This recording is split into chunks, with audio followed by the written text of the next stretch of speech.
Shiye umbuzo ovunywa abantu abaningi alabhastazana-ke udume ngale nkosi ey'tabane-ke ko-TikTok nasey'nkundleni zokuxhumana zonke khona-ke ubhekisa ngqo kuJacinta-ke Zinhle Mangobe sezuma-ke laphana-ke okungumholi-ke we-March and March. Lo mbuzo abantu abaningi-ke bawuvume kakhulu-ke uthinta udaba lwabantu bokufika nantu awuluzwe. Sanibonani Mangobese. Hamba mlayizi uyofika. Ngizwile kuthiwa-ke sekuzomasha uLwesine noLwesine. Sicela ukubuza sihleli nje ey'ndaweni zangakithi ekumele sifake imishini yethu.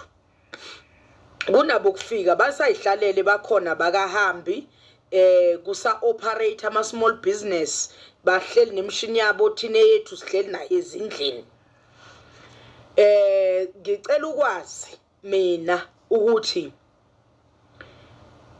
lo March and March wanjalo ngoLwesine sisobe saye emgwaqeni abahambe noma sekuzobe kungenwa amafem kubuza ukuthi kusebenza obani ematragini emateksini kushayela obani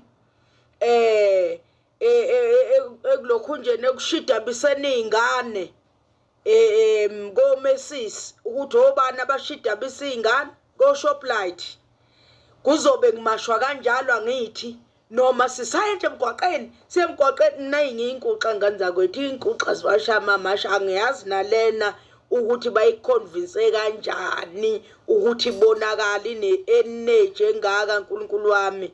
Hayi mina ngeke manje ngicela ukubuza Mangobese ukuthi na luthini uhlelo ngoba phela hey kade kwasangikhuluma ukuthi eduze nakwami ngqo amafem kukhona kuyimap ukuthi na kwakusebenza beTswana beSuthu lapho nabo baba bamaZulu abanye bathengisa inene bangaba kwazi ukustoka.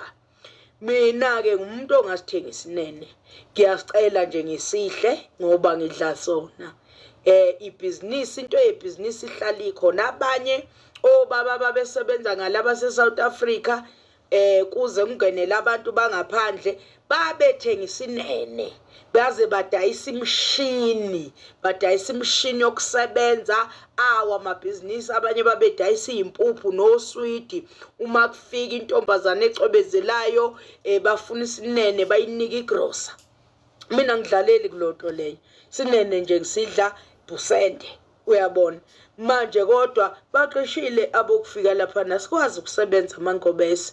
Injalo-ke into abafethu alabhastazana-ke la udume kakhulu ngokuba inkosi ey'tabane-ke laphana-ke bafethu mesithi umbuzo uvunyiwe-ke inkulumo-ke le isuke abantu abaningi-ke bayithandile noma bekhombisa ukuthi-ke inomqondo-ke ophusile ozolekelela abantu abaningi-ke ngesikhathi esisodwa if uMazuma noma-ke laphana-ke uJacinta Zuma Mangobese ephendula. Kodwa-ke le nkulumo bime njengoba-ke nemzuleko alabhastazana mina okwami nje ukucacisa mese ngiphuma kanje nginifisele nje bafethu ubusuku right noma intambama-ke enhle siphinde sidimane kwezinye.